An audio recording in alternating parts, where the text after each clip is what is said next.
আল্লাহ দ্বীনুন নাসিহাটা কাদের জন্য?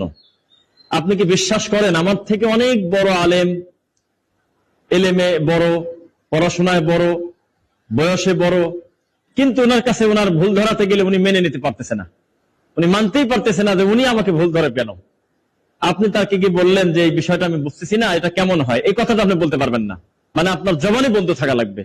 আপনাকে এটা মেনে নিতে হবে, যেহেতু উনি বড় আলেম, তাহলে উনি যা বলছে সব ঠিক, ওনার ভুল ধরার সুযোগ আমার, যোগ্যতা আমার নাই, উনি সাধারণ পাবলিককে খেপায় দেবে, এই একটা হুজুর। আর নসিহা কাকে বলে?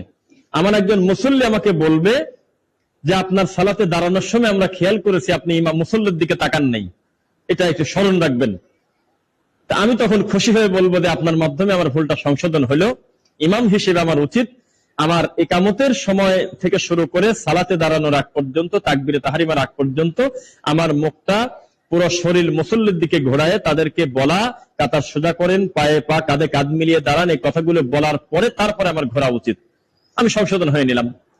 আর যদি আমি বলি এড়ায় যেতে চাই, তার বহু রাস্তা আছে। আপনি এত কথা বলেন কেন? আপনি কি আমার থেকে বেশি বোঝেন নাকি? এটা কি ফরজ নাকি? অনেকভাবে আমি লুকাতে পারবো। আর নসিহা হিসাবে আমি গ্রহণ করলে আমি খুশি হয়ে বলবো আলহামদুলিল্লাহ, আমার স্মরণ ছিল না, শেষ। সুতরাং আর এরকম দৃষ্টান্ত আছে। আমরা বেশ কিছুদিন আগেও অনেক বড় আমাদের আকীদা মানহাজের একজন বড় আলেম, কাতারে ইমাম এবং মুসল্লি যদি একই কাতারে দাঁড়ানো লাগে জায়গা সংকীর্ণতার কারণে, এরকম হয় না অনেক সময় যে জায়গাটা কম, তখন মুসল্লি আর ইমামকে একসাথে দাঁড়ানো লাগতেছে, তখন ইমামের এইটা করার দরকার নাই যে আধ হাত, 1 হাত 5 ইঞ্চি আলাদা করে সামনে যাওয়া, যাতে মুসল্লির থেকে তাকে আলাদা করা যায়। এটা আমাদের সমাজের হাদিস আছে কিনা? আমাদের সামাজিক হাদিস হলো ইমাম যেহেতু, তাকে আধা ইঞ্চি ফাঁকে থাকা লাগবে, 1 হাত অথবা আধা হাত একটু সামনের দিকে থাকবে। তো উনিও কি মনে করে একটু সামনের দিকে গেছে, তো এটা হয়তো তার স্মরণ নাই। ভাই যখন তিনি নিয়ত করবে, একজন মুসল্লি বিড়বিড় করে সামনে গেল, কি জানি তার কানে কানে বলল, উনি হাসতে হাসতে সালাত শেষ করলো।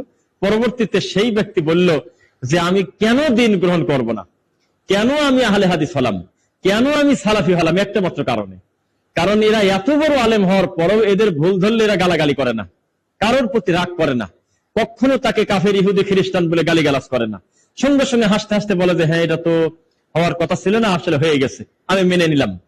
এই সেম কথা 1/1000 ভাগও মাযহাবী তরিকাপন্থী ভাইরা মানতে চায় না। এটা হলো সবচেয়ে দুঃখজনক কথা। যাই হোক, আর দ্বীনুন নাসিহা, এই কথাটা বারবার পুরা খুতবায় মাথার ভিতরে ঘোরাবেন শুধু। দিন মানেই নসিহা, দিন মানেই আমরা একে অন্যকে সংশোধন করায় দেবো, দিন মানেই আমরা একে অন্যের কাছে তাওহীদ পৌঁছাবো, দিন মানেই আমরা একে অন্যকে বলায় দেবো। বারবার কি করবো? ওয়াযাক্কির ফাইন্নাদ যিকরা তানফাউল মুমিনিন। কি স্মরণ করাবো? এটা আল্লাহ কোরআনে বলতেছে। মুমিনের কাছে মহান আল্লাহর জিকির মানে তার কথা স্মরণ করায় দাও। কার কথা? আল্লাহর কথা, বুজুর্গানের কথা, পীর ফকিরের কথা, কোনো কথা স্মরণ করানো লাগবে না, শুধুমাত্র মহান আল্লাহ এবং তার রাসূলের কথা স্মরণ করায় দাও। স্মরণ করালে তার ভিতরে ভয় আসবে। যেমন আপনারা জানেন কিনা, যারা সৌদি আরবে থেকেছেন, মক্কা মদিনাতে, আমার সাহেব আলী ভাই সহ আরো যারা ছিলেন জানেন, খুব ভালোভাবে বোঝেন। সৌদি আরবে আপনার সাথে টাকার লেনদেন আছে, সবাই মানুষ হিসেবে ভুলভ্রান্তি নাই তা বলবো না, টাকার লেনদেন আছে, এটি ঘোরাচ্ছে বা কোন একটা বিষয় একটু সমস্যা হয়েছে, আপনি কয়েকবার তার সামনে বলবেন যে ইত্তাকুল্লাহ, কথাটা বলেই দেখেন। আল্লাহর ভয় থাকলে বেশিরভাগ ক্ষেত্রে সঙ্গে সঙ্গে পকেট থেকে টাকা বের করে অথবা অল্প দিন সময় নিয়ে তাড়াহুড়া করে আপনার ঋণ শোধ করে দেবে। ভয় পাচ্ছে, আল্লাহকে ভয় করার কথা বললেই সে ভয় পায়, সে ভিতরে নিয়ে এনেছে যে কোনো সময় তারা আল্লাহর কাছে অভিযোগ করে দিতে পারে, যে কোনো সময় এই মাজলুম কান্না করে শেষ রাত্রে আমার ব্যাপারে কিছু বলে দিতে পারে, এই আতঙ্ক তার ভিতরে থাকে। বাঙালির তাই আছে, আরে যা তোর পরকাল দেখলাম, বলে কিনা? হাদিসে আছে, এই হাদিস এত নাম্বার হাদিস সহিহ বুখারী, ভাইজান এই আমলটা একটু করা যায় কিনা, রাখো তো তোমার সহিহ হাদিস, নাউজুবিল্লাহ, রাখো তো তোমার বুখারী, ব্যঙ্গ করে কিনা, বলে দিচ্ছে। মানে তার ভিতরে ফিলিংস নাই। তো অনুভূতি আনতে গেলে আদ-দীনুন নাসিহা, ছোটবেলা থেকে এই সমস্ত বাচ্চাদের থেকে শুরু করে কবর পর্যন্ত বারবার আল্লাহর কথা স্মরণ করাতে হয়। বারবার এই ছেলে কিন্তু বারবার কোরআন পড়ে, মুখস্থতাও পড়ে, সবক পড়ে, সাতসবক পড়ে, আমকটা পড়ে, শোনায়, ছবিনা পড়ে, কত কিছু করে। আর আমাদের ওই ভাইরা তো আরো বেশি করে, মানুষের বাড়িতে দেয়া পড়ে, তাই না? মরা বাড়িতে গিয়ে পড়ে, কবরস্থানে দেয়া পড়ে, মন চালে যেখানে সেখানে দাঁড়ায় পড়ে দিচ্ছে, তার শেষ নাই। কোরআন মাজিদ পড়তে হবে, কোরআনের হক আদায় করে, মিনিমাম তার তাওহীদের জ্ঞান থাকতে হবে, নইলে এটা ভয়ঙ্কর ব্যাপার। আপনি জানো, বিশাল বড় একটা অবুজের কাঁধে আপনি একটা বিরাট দামি স্বর্ণ বা দামি জিনিস দিয়ে দিলেন, ও বুঝতে পারতেছে না কি।